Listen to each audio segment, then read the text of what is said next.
सदगुरु कबीर की एक साखी कहूंगा और कुछ विचार रखूंगा। बड़ी प्रसिद्ध साखी सदगुरु कबीर की। आए हैं सो जाएंगे राजा रंग फकीर, एक सिंहासन चढ़ चला एक बंधा जंजीर। दुनिया में जन्म लेकर के जो भी आया है, राजा हो, रंक हो, फकीर हो, साधु महात्मा, सबको एक न एक दिन यहां से जाना होगा। किसी के लिए प्रकृति की ओर से पक्षपात नहीं है। कौन आगे जाएगा, कौन पीछे जाएगा, ये बताया तो नहीं जा सकता। और कौन कितने दिन जिया, कौन किसका जीवन छोटा रहा, किसका जीवन लंबा रहा, ये कोई बड़ा महत्वपूर्ण नहीं है। महत्वपूर्ण ऐसा है कि कैसे गया। आते तो सब एक है, सब एक ढंग से आते हैं। पूरी दुनिया में नियम है प्रकृति का कि आदमी का जन्म एक ढंग से ही होता है, लेकिन जाने के लिए अलग अलग तरीके होते हैं। अंतर क्या है? कौन रोग से मरा, कौन एक्सीडेंट से मरा, कौन पानी में बह करके मरा, और कौन कैसे मरा, कोई फांसी लगा कर मरा, ये भी बिल्कुल बाहरी बाहरी है। फर्क क्या है? कुछ ऐसे लोग होते हैं जो सिंहासन पर बैठ कर जाते हैं, और कुछ ऐसे लोग होते हैं जिन्हें जंजीरों से बांध करके ले जाया जाता है। सिंहासन पर किन्हें बैठाया जाता है? राजा महाराजा को या बड़े प्रतिष्ठित पूज्य पवित्र लोगों को। और जंजीरों से किन्हें बांधा जाता है? जो अपराधी किस्म के लोग होते हैं। दुनिया में तो अधिकतम लोग जंजीरों से बंध कर ही जाते हैं। शरीर नहीं बंधता है, और किसी के शरीर को सिंहासन पर बैठा करके अंतिम विदाई दी गई, ये भी बात यहां नहीं है। जिस जंजीर की बात और जिस सिंहासन की बात सदगुरु कबीर कहते हैं, वो जंजीर बाहरी नहीं है, दिखाई नहीं पड़ती जंजीर, और न सिंहासन दिखाई पड़ता है। ये इंटरनल है, एकदम बिल्कुल आंतरिक है। इसे व्यक्ति ही समझ सकता है, या व्यक्ति के कर्मों को, आचरण को, चरित्र को देखकर हम कुछ अनुमान लगा सकते हैं बस। हर व्यक्ति अपने लिए या तो सिंहासन बना रहा है या जंजीर बना रहा है। कभी वही व्यक्ति अपने लिए जंजीर भी बना लेता है, कभी वही व्यक्ति अपने लिए सिंहासन भी बना लेता है।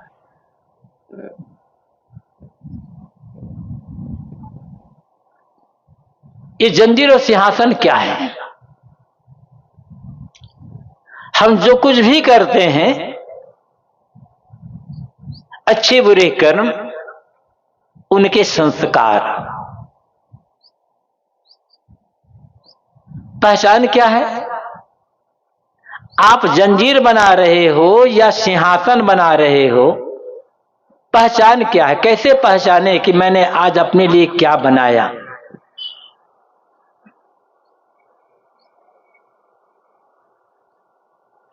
सुबह जब नींद खुले आपकी, सुबह से लेकर शाम रात तक जीवन निर्वाह के काम धंधे में अनेक लोगों से मिलना जुलना हुआ, बात व्यवहार हुआ, लेना देना हुआ, और बहुत कुछ हुआ। रात्रि में जब आप भोजन करने के पश्चात सोने के लिए जाए, बत्ती बुझ गई है, बिस्तर पर लेट गए हैं आप, और यदि मन तनाव, टेंशन से भरा हुआ है, चिंता से भरा है, उद्विग्न है मन, परेशान, नींद नहीं आ रही है, समझ लेना आज मैंने अपने लिए जंजीर बनाने का काम किया, कहीं ना कहीं गलती हुई है। हाँ, अब इतनी गर्मी पड़ रही हो, बिजली नहीं है, पसीना से मत लथपथ हो, नींद नहीं आ रही हो, वो बात अलग है। हल्ला गुल्ला हो रहा है बहुत ज्यादा कहीं पर, उसके कारण से नींद ना आ रही हो, शरीर में कोई रोग हो गया हो,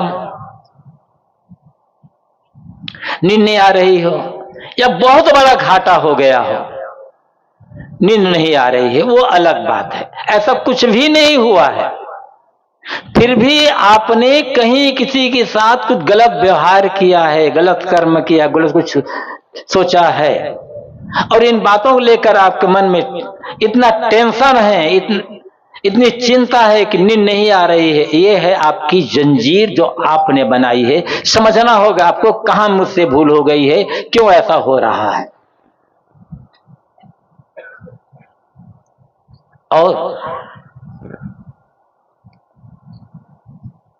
खा पी करके लेटे, बत्ती बुझ चुकी है, एकदम हल्का फुल्का मन है, प्रसन्न मन, आह्लादित मन, निर्भय और निश्चिंत मन, बिस्तर पर लेटे 2-4 मिनट के भीतर आपको नींद आ गई, कोई चिंता कोई परेशानी नहीं है, समझना आज मैंने सिंहासन बनाने का काम किया। लेकिन कब होगा? जब लोगों से आपने वैसा ही व्यवहार किया होगा जो उचित है, मर्यादा अनुकूल है, समाज के व्यवस्था के अनुकूल है। ऐसी बात रही होगी जिस बात बोलकर आपको पछताना ना पड़ा होगा, ऐसे कर्म किया होगा जिस कर्म को करते समय आपके मन में भय ना रहा होगा। कर्म तो करना है, बिना कर्म किए आप रह नहीं सकते, कर्म तो करना है। लेकिन कर्म करने के पहले सोच लो कि जो कर्म कर रहा हूं वो उचित है या अनुचित है। 2 बातों पर ध्यान देना, कर्म तो करना है, लेकिन इतनी सावधानी से कर्म करना कि कर्म करने के पश्चात कोई संकोच, कोई भय, कोई पछतावा ना हो। एक विद्वान ने बड़ा अच्छा लिखा है, ये 2 बातें याद रख लो कोई भी काम करते समय, चाहे अकेले में हो, चाहे ऑफिस में हो, चाहे घर में हो, कारखाना में हो, कहीं भी हो। 2 बातों पर ध्यान रखना, और दोनों बातें एक ही बात है। उस विद्वान ने बड़ी एक अच्छी सीख दी है, और जिस व्यक्ति ने सीख को अमल कर लिया, वो समझ लो उन्हें सारे वेद शास्त्रों को पढ़ लिया बिना पढ़े। कहा क्या उन्होंने? दिन के उजाले में ऐसा कोई काम न करना जिसके कारण रात की अंधियारी में आपकी नींद न लगे, करवट बदलते रात व्यतीत हो जाए। और रात के अंधियारी में ऐसे कोई काम ना करना कि दिन के उजाले में मुंह ढांक करके चलना पड़े, बस इतना पर्याप्त है।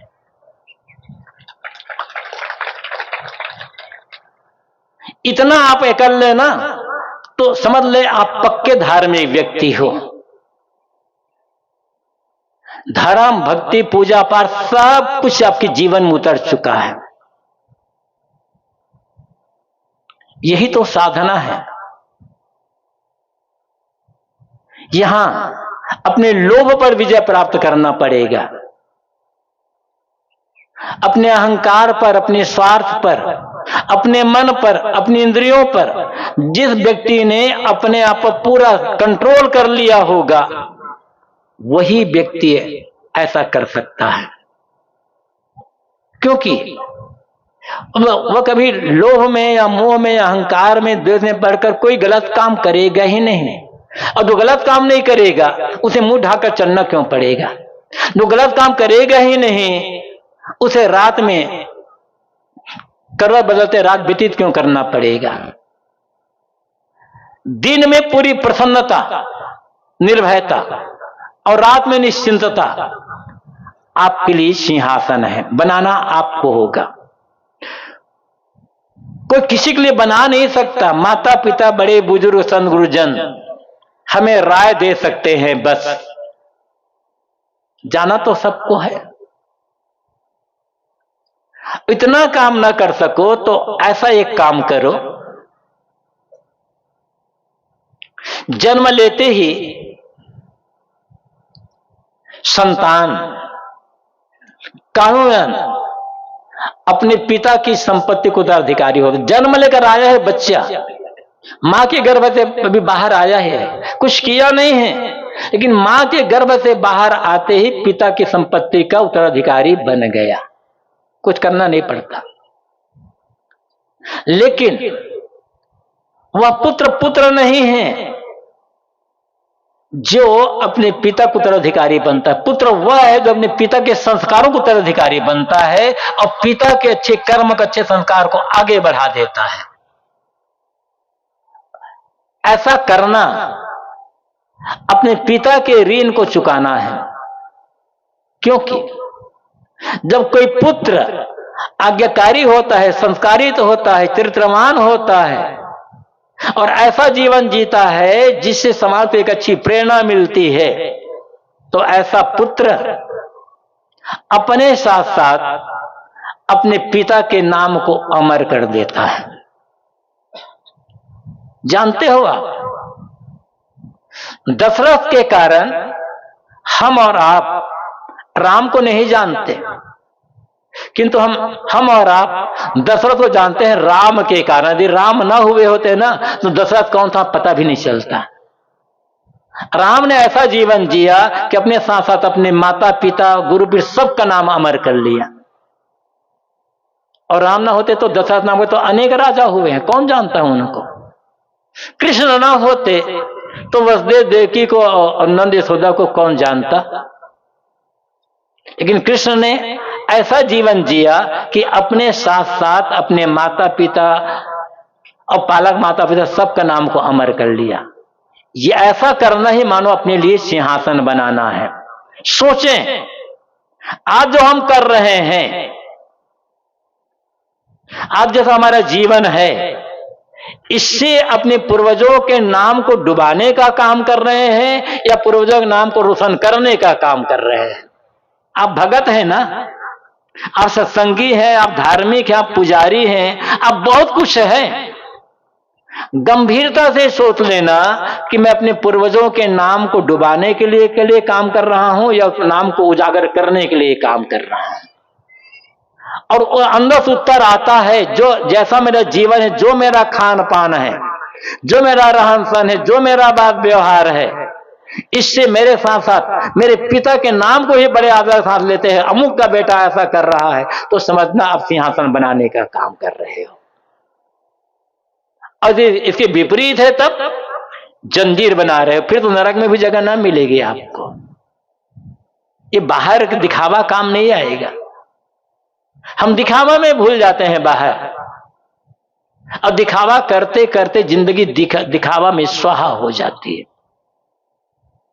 प्रकृति के नियम किसी के लिए पक्षपात नहीं करते। प्रकृति के जो नियम है वहां क्षमा नाम की कोई चीज ही नहीं है। जैसा करो वैसा भरो। पहली पंक्ति में सदगुरु कबीर प्रकृति के नियमों को बताते हैं। आए हैं सो जाएंगे राजा रंग फकीर। राजा हो, रंग हो, फकीर हो, सबको जाना है किसी का शरीर अमर हो नहीं सकता है। अमर होने की कल्पना आदमी करता है कि शरीर से मैं अमर हो जाऊं, लेकिन शरीर तो मिट्टी पानी आग हवा से बना है। सबका शरीर, किसी का भी शरीर को कितना भी बड़ा क्यों ना हो, कोई ऐसा दिव्य तत्व नहीं है, कोई ऐसा पक्का तत्व नहीं है जिनसे किसी का शरीर बनता हो और उसका शरीर अमर हो जाता हो। सबके शरीर में स्थित सबके हृदय में विराजमान जो आत्मा है वो तो अमर है। इस शरीर के पहले भी था, आज है और आगे भी रहेगा। लेकिन जन्म के पहले हमारा और आपका किसी शरीर यहां नहीं था, और मृत्यु के पश्चात किसी शरीर नहीं रहना है। या तो मुट्ठी भर राख हो जाएगा शरीर, या मिट्टी में गल जाएगा। अंत में दशा सबके शरीर के लिए होना है। हर व्यक्ति मानता है, हर संप्रदाय के लोग मानते हैं कि हमारे जो महापुरुष हैं, हमारे जो सद्गुरु हैं, हमारे जो गुरु हैं, वो शरीर से अमर है और आज भी शरीर से साक्षात दर्शन देते हैं। ये आपकी भावना है, लेकिन हकीकत ऐसा नहीं हो सकता, ना ऐसा है ना होगा। जो शरीर एक बार राख में जल गया, जल करके राख हो गया, जो शरीर एक बार मिट्टी में मिल गया, वो शरीर उसी शरीर में कैसे आ सकता है? फिर वो जीव उसी शरीर में आ ही नहीं सकता है। इसलिए भावुकता से हम सत्य को समझने का प्रयास करेंगे तो धोखा खा जाएंगे।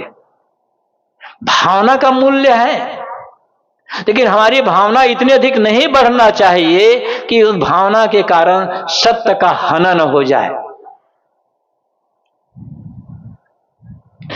आदमी के भीतर यदि भावना ही नहीं है तो फिर तो आदमी आदमी नहीं है। आदमी को भावना प्रधान होना चाहिए, लेकिन एक सीमा में। जैसे हमारे शरीर में आग है तो हम जीवित हैं, आग शरीर की आग अधिक बढ़ जाएगी तो शरीर अस्वस्थ हो जाएगा, शरीर की आग एकदम घट जाएगी तो शरीर अस्वस्थ हो जाएगा। संतुलन की आवश्यकता है। ऐसे भावनाहीन व्यक्ति किसी दुर्दर्द को समझ नहीं सकेगा, लेकिन भावना इतनी अधिक हो जाए कि हम सत्य को उनको समझने का प्रयास न करें। लिखा है लिखा है लिखा है तो इससे काम नहीं बनेगा। प्रकृति में सर्वत्र एक नियम है, चाहे वो वैसे आप एक संसारी कहो, चाहे एक सन्यासी कहो, चाहे भोगी कहो, चाहे योगी कहो, शरीर का नियम सबके लिए लागू होता है। और ये जो प्रकृति का नियम है, इसी नियम को आप कह सकते हो कण कण में व्याप्त ईश्वर। लोग कहते हैं ना कि भगवान कण कण में व्याप्त है। कोई व्यक्ति भगवान कण कण में व्याप्त नहीं होगा, उसकी सीमा होगी। लेकिन नियम तो सर्वत्र है। एक भी ऐसा कोई कण नहीं है, जितने भी मैटर है उसके अंतिम से अंतिम जो पार्टिकल है, उसे आप अणु कहो, परमाणु कहो, न्यूट्रॉन और प्रोटॉन और कुछ भी कह लो, वहां भी अपना नियम काम कर रहा है। उन नियमों का हम जितना समझ पाएंगे, ये विज्ञान इतनी इतनी खोज कर रहा है। कोई दुनिया के किसी कोने में एक आदमी बैठा है और हम यहां बैठे हैं, सेकंडों में बात कर रहे हैं, नियम काम कर रहा है। कोई मंत्र काम नहीं कर रहा है, कोई जादू काम नहीं कर रहा है। ये तो सौभाग्य कहो, इस मोबाइल की खोज वैज्ञानिकों ने की है। इसलिए वैज्ञानिक बताते, इसके जो विशेषज्ञ बताते हैं कि किस नियम से मोबाइल से हम बात करते हैं। यदि इस मोबाइल की खोज किसी साधु करता ना, तो कहता मैंने भगवान ने मुझे वरदान दिया, कहता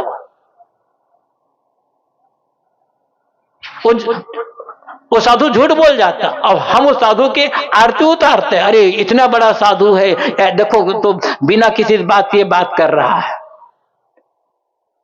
क्षमा करेंगे, कहीं कहीं मुझे लगता है, कहीं कहीं है, मैं सबकी बात नहीं कर रहा हूं, कहीं कहीं मुझे ऐसा लगता है वैज्ञानिक ईमानदार होते, साधु बेईमान हो जाते हैं। थोड़ी बात करनी भी लगेगी, लेकिन है ये क्षेत्र में ऐसा होता है। सभी साधु बात मैं नहीं कर रहा हूं भाई। तो मोबाइल से बात कहीं भी है, एक नियम काम कर रहा है। उस नियम को हम जितना समझ पाते हो उतना पालन करें। न पूरे नियम को समझ पाते कोई बात नहीं है, आप अपने जीवन को नियमन को समझते हैं ना, अपने पेट के नियम को कि मेरा पेट कितना पचा पाता है, जितना पचाता है उतना ही खाओ। आपकी जो आंत है जितना भोजन पचाती है आराम के साथ उतना खाओगे, स्वस्थ रहोगे। मान लो आपकी आंत 3 रोटी पचाती है आराम के साथ, और किसी दिन सब्जी अच्छी बनी, रोटी में घी लगा दिया या कुछ और आ गया, आपने लोभ में पड़कर 4 या 5 रोटी खा गए, तब भगवान का नाम जपो, गुरु चरणोदक पियो, उतना देर तो आपको कष्ट भोगना ही पड़ेगा, कोई क्षमा नहीं कर पाएगा। भगवान का नाम जपना अच्छा है, गुरु चरणोदक पीना अच्छा है, आरती पूजा करना अच्छा है, लेकिन आपने जो 5 रोटी खा लिया, जब तक वो पचेगा नहीं तब तक गंगा में डुबकी लगा रहोगे ना, उतने तक भी तो भोगना ही पड़ेगा आपको। आपको छुओ, आपको एक संसारी छुएगा तो आग जलाएगी, एक सन्यासी छुएगा तब शीतल होगी आग, उसके लिए भी आग गर्म ही होगी, उसे भी आग जलाएगी। कहीं कहीं ऐसा होता है, वो लोग आते हैं दिखाने वाले, हथेली पर कपूर रखेंगे, जला देंगे और ऐसे पलटते रह जाते हैं और कहते हैं देखो हमें मंत्र सिद्ध है, हमें देवी ने वरदान दिया है, भगवान ने अवतार दिया है, हमारे लिए गुरु का आशीर्वाद है, हमने तपस्या की है, इसलिए आग हमारे हाथ को जलाती नहीं है।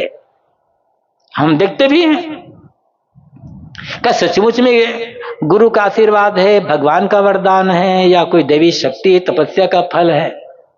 कुछ नहीं, नियम काम कर रहा है। हमारी त्वचा 3 सेकंड तक 100 डिग्री टेम्परेचर को सहन कर, 3 सेकंड से पहले पलटोगे आप आग नहीं, आपको हाथ आग जलाएगी नहीं। और कपूर को जलाते लोग भाग जाते हैं, देखो हमारी जीभ नहीं जली, हमें वरदान मिला हुआ, तपस्या है। करते क्यों है वो लोग, करते क्या है? कपूर को जलते कपूर को फाँकने के पहले एक प्रैक्टिस द्वारा जीभ को थूक से गीला कर लेते हैं और जलते कपूर को फाँक देते हैं और फाँक करके मुंह बंद कर लेते हैं। मुंह बंद हुआ, अंदर ऑक्सीजन गया ही नहीं तो आग जलेगी कहां से? आग तभी तक जलेगी जब तक उसे ऑक्सीजन मिलता रहेगा।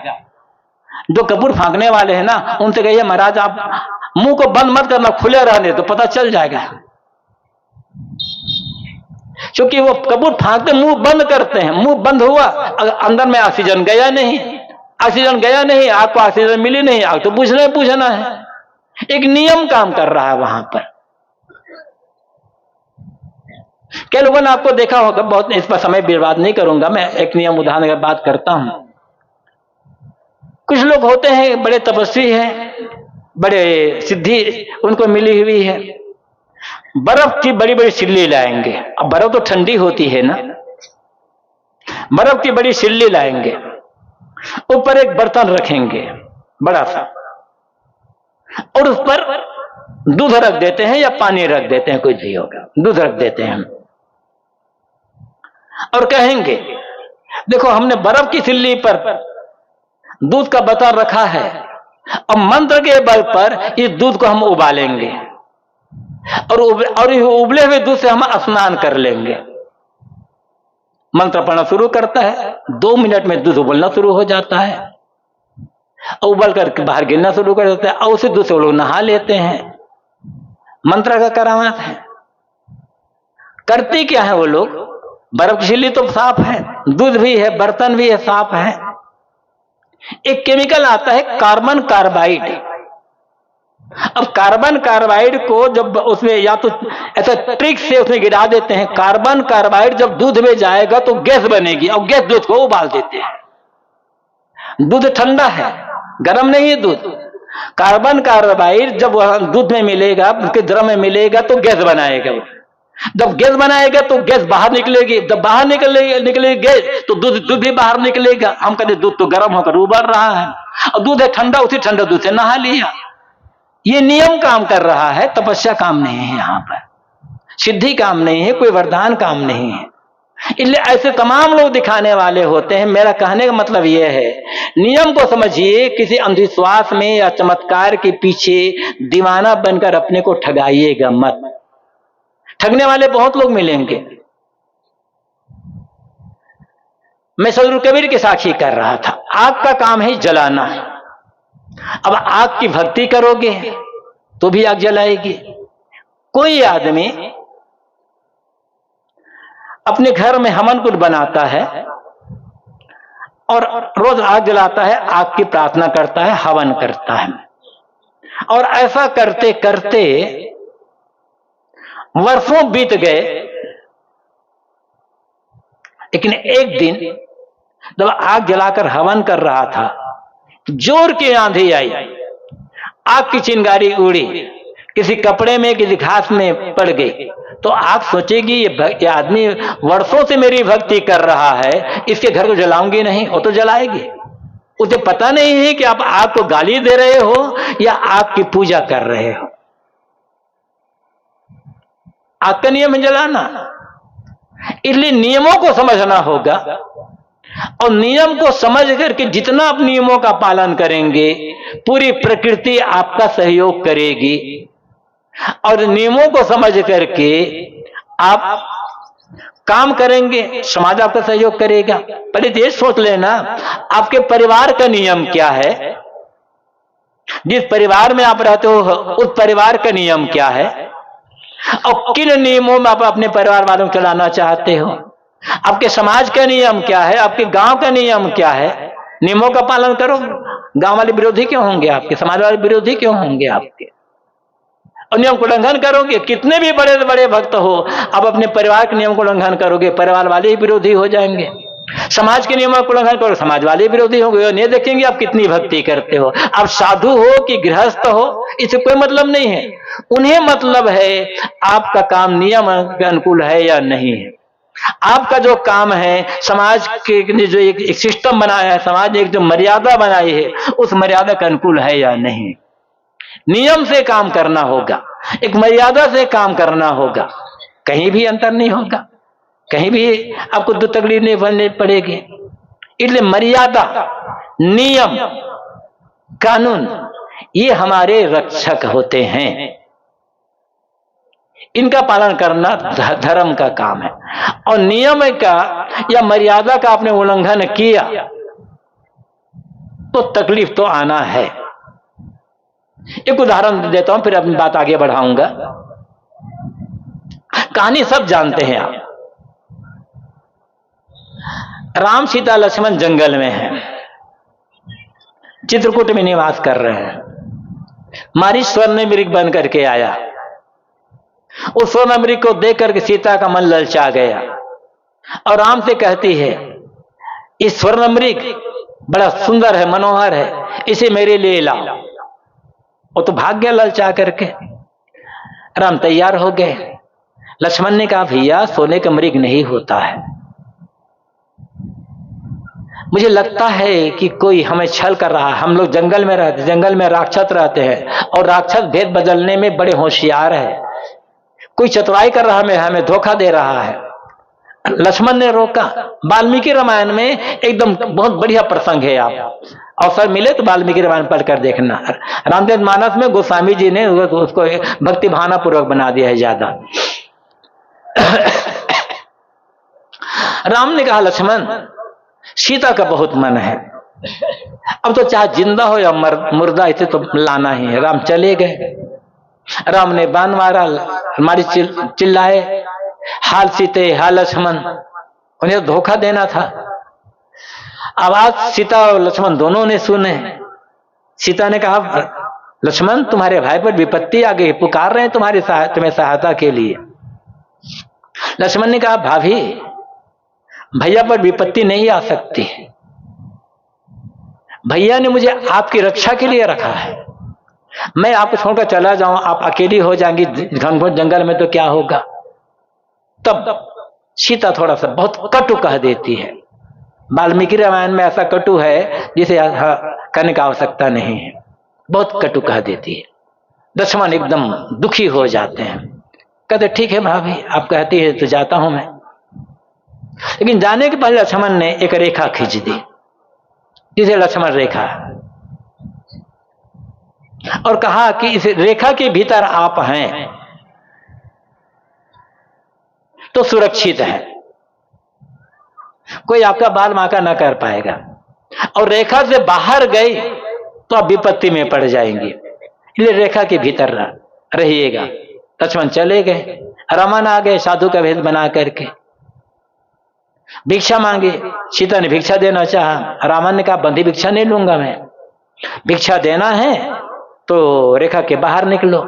रेखा के भीतर रावण घुस नहीं सकता है और सीता खनन कर नहीं सकता, जबरदस्ती पकड़कर सीता को रेखा के बाहर ला नहीं सकते रावण।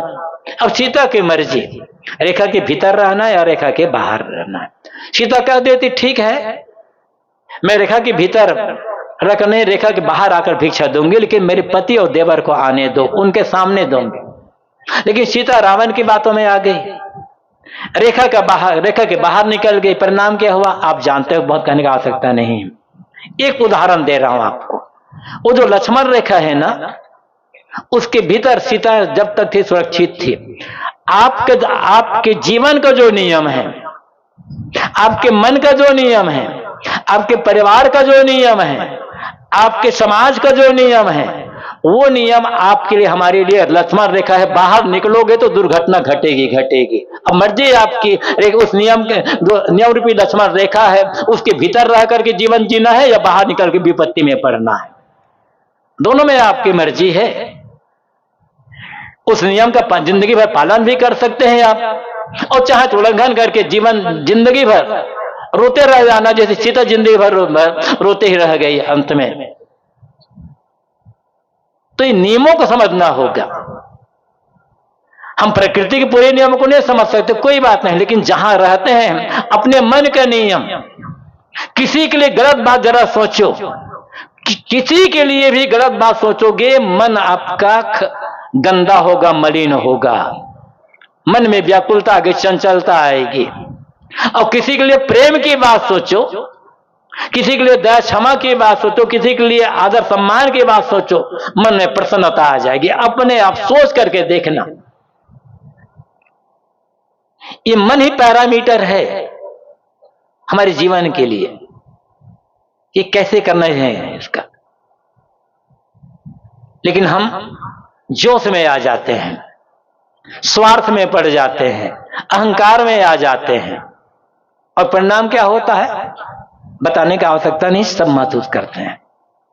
तो मैं ये कह रहा था कि सदगुरु कबीर कहते हैं, आए हैं सो जाएंगे राजा रंग फकीर। राजा हो, रंग हो, फकीर हो, सबको जाना है। जो दुनिया से चले गए शरीर छोड़ करके, उन्हें उसी रूप में उसी शरीर से वापस आने का कोई उपाय नहीं है। साहित्य में, धर्म ग्रंथों में चाहे जितना लिखा हो, वो सच नहीं है लिखा हुआ। लिखने वाले तो बहुत कुछ लिख देते हैं, जो कुछ लिखा होता है सब सच नहीं होता, और जो कुछ चमकता है सब सोना नहीं होता है। सोना के अतिरिक्त चीजें भी चमकती हैं, और सत्य के अतिरिक्त बातें भी शास्त्रों में लिखी हुई है। करना क्या है, साहब ने तो बड़ा सरल रास्ता बता दिया है। साधु वैसा चाहिए जैसा शुभ शुभाए, सार को गए थोथा दे उड़ाए। शुभ के समान बनो, सार को रखो, थोथा को उड़ा दो। ऋग्वेद के ऋषि उदाहरण देते हैं चलनी का। शक्त में तितवना पुनंतो यत धीरा मनसा वाच मक्रत, अत्रा सखाया सखा ने जानते बद्रसाम लक्ष्मी नीता धीवाच। हजारों साल पहले ऋग्वेद के ऋषि ने, ऋग्वेद दुनिया का सबसे बड़ा वेद है और सबसे पुरानी पुस्तक मानी जाती है, उसका एक बड़ा मंत्र है। उस समय ऋषि कहते हैं, सत्तुम ईतितोना, जैसे चलनी से सत्तू को छाना जाता है। उत्तर प्रदेश में सत्तू प्रचलन नहीं है, भुना हुआ आटा समझ लो आप, या आटा को समझ लो। बिहार बंगाल में सत्तू लोग खूब खाते हैं। तो जैसे चलनी से सत्तू या आटा को छाना जाता है, ऐसे ही मन से वाणी को छानो। और जहां लोग मन से वाणी को छान करके ग्रहण करते हैं, कल्याणकारी लक्ष्मी वहीं निवास करती है और वहीं पर मित्र लोग मित्रता के भेद को जानते हैं।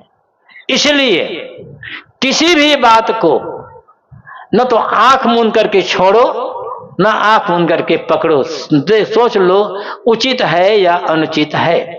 किसने कहा ये परवाह मत करो, क्या कहा गया है ये परवाह करो। तो शास्त्रों में बहुत सारी बातें लिखी गई है, शास्त्र आदरणीय है। और एक बात और कहूंगा मैं, आप जितना पढ़ सकते हो शास्त्रों को पढ़ो। यद्यपि मोबाइल जब से आता है उसे पढ़ना तो खत्म जैसा हो गया है।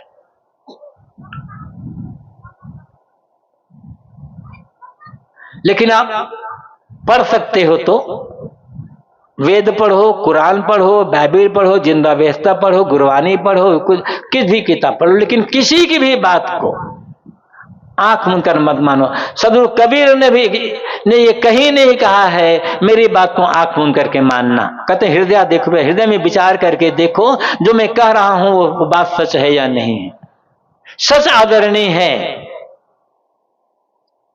व्यक्ति आदरणीय नहीं है। हम किसी गुरु को मानते हैं, हम किसी गुरु की पूजा करते हैं तो क्यों करते हैं? उसके शरीर को देख करके पूजा नहीं करते, उसके शरीर को देखकर हम उसे गुरु नहीं मानते, उसके ज्ञान को देखकर, उसके चरित्र को देखकर, उसके आचरण को देखकर ही कहते हैं। तो शरीर पूजनीय नहीं होता है, ज्ञान पूजनीय होता है। शरीर जब तक जीवित है तब तक उस शरीर की सेवा करना हमारा धर्म है, क्योंकि शरीर से हमें ज्ञान मिल रहा है। लेकिन इस शरीर से जीव निकल गया, अब इसको फोटो बना करके पूजा करोगे तो फायदा क्या होगा? फोटो है स्मरण के लिख लो कि हमारे गुरु जी ऐसे थे, हमें ऐसा संदेश दिया। गुरु का फोटो है, पिता का फोटो है, किसी का फोटो घर में है, देखोगे याद आ जाएगी। हमारे पिता ने हमें ऐसी ऐसी बातें बताई, हमारे गुरु ने ऐसे बताई, ये महापुरुष ने हमें ऐसी बात बताई, उनके जीवन का यह त्याग तप आदर्श है। फोटो रखना गलत नहीं है, या किसी चित्र रखना गलत नहीं है, लेकिन चित्र या फोटो उतना ही रखो जितने का आदर कर सको, सम्मान कर सको।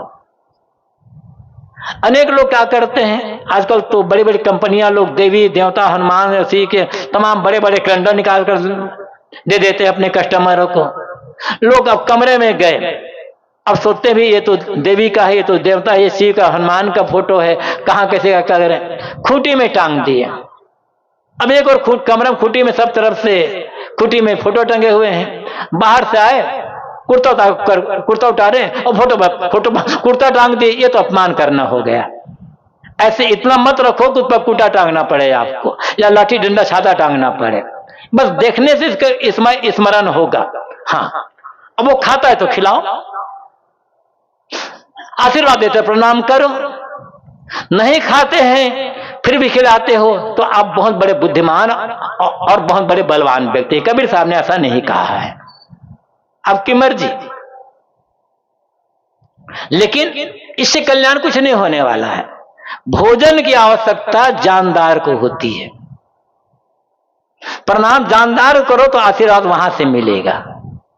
फोटो प्रणाम करोगे, आपकी भावना है, थोड़ी सी भावना बढ़ेगी, आपकी श्रद्धा होगी आपकी, लेकिन प्रणाम करो आशीर्वाद वहां से नहीं मिलने वाला है। दुर्भाग्य तो यह है, जीती जी जो व्यक्ति झुक करके कभी अपने माता पिता को प्रणाम नहीं कर पाया, वही व्यक्ति माता पिता के नहरे पर फोटो बनाकर रोज प्रणाम कर रहा है।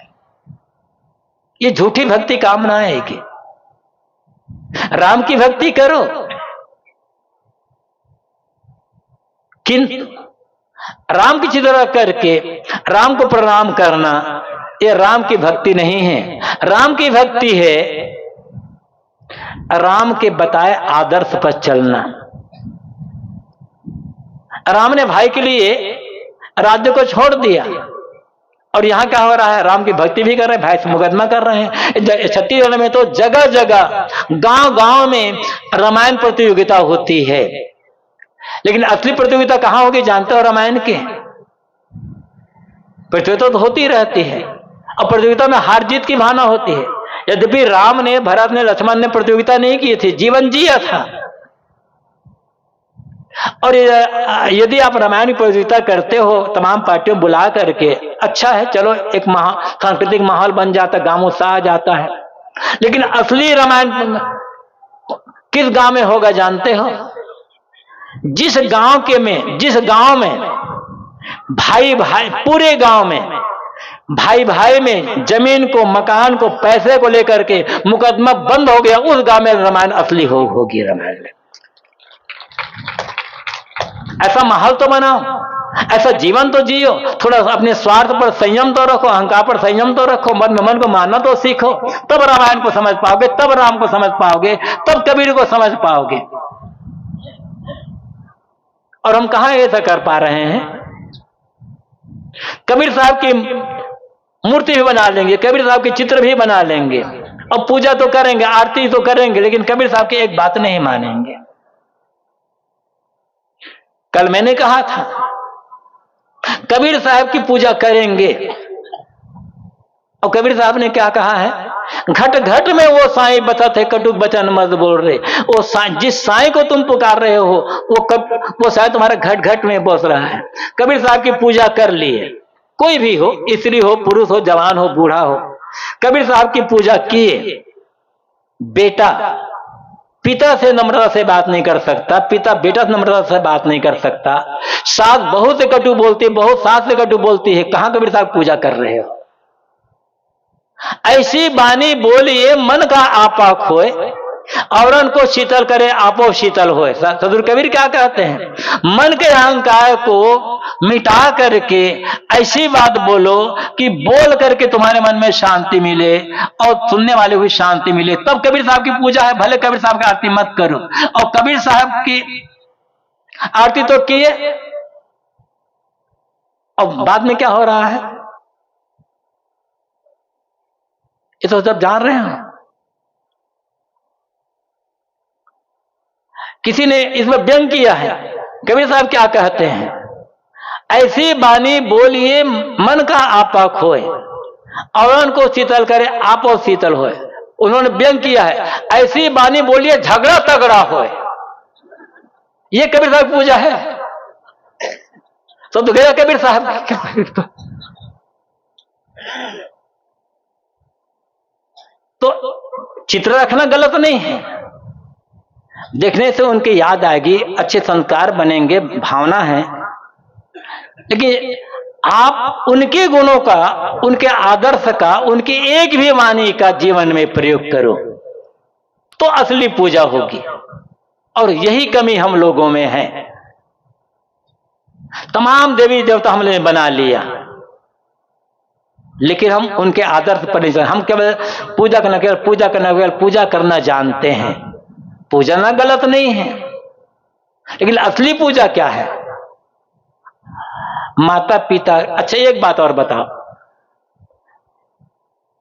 एक माता पिता है, उनके दो बेटे हैं, उनमें से एक बेटा अपने माता पिता कि सोने की मूर्ति बनाकर के, बढ़िया सिंहासन बनाकर, मंदिर बनाकर, अपने माता पिता सोने की मूर्ति वहां स्थापित किया हुआ है।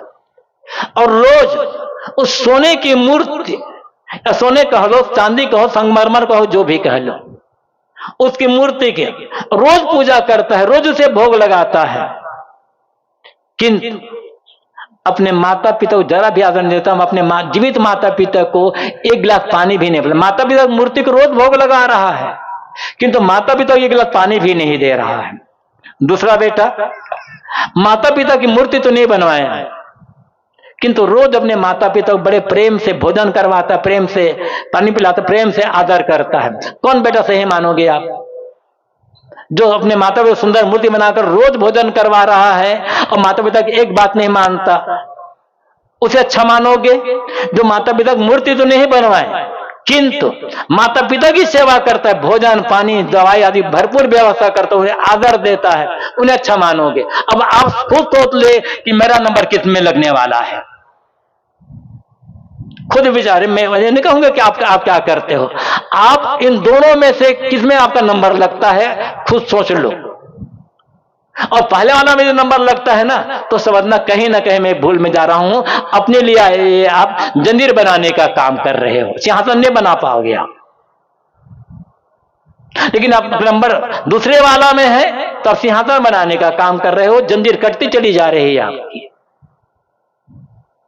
बड़ा सरल है जंजीर बनाना, कठिन है सिंहासन बनाना। लेकिन सिंहासन बनाना भले कठिन हो, यह सिंहासन ही काम आएगा, जंजीर काम नहीं आएगी। इसलिए ध्यान कर्मों पर देने की आवश्यकता है, व्यवहार पर देने की आवश्यकता, चरित्र पर देने की आवश्यकता है। मान्यता आपकी कुछ भी हो, आप जिसको मानते हो मानो, लेकिन मानने से हमारा जीवन सुधरेगा नहीं, मानने से हमारा कल्याण नहीं होगा। हमारा कल्याण होगा आचरण करने से। तो सदगुरु कबीर कहते हैं, आए हैं तो जाएंगे राजा रंग फकीर। एक सिंहासन चढ़ चला, एक बंधा जंजीर। राजा हो, रंग हो, फकीर हो, सबको जाना, सबको जाना है। एक दिन हमें भी जाना है यहां से, और जाने से डरना नहीं है। डर करके क्या करोगे? आज तक डर करके कोई व्यक्ति मृत्यु से बच पाया है? जिसे हम रोक नहीं सकते, जिसे हम बच नहीं सकते, उसे डरने की आवश्यकता है। हाँ, सावधानी पूर्वक जीवन जियो। सड़क पर चलते हो तो देख कर गाड़ी चलाओ, देख कर चलो।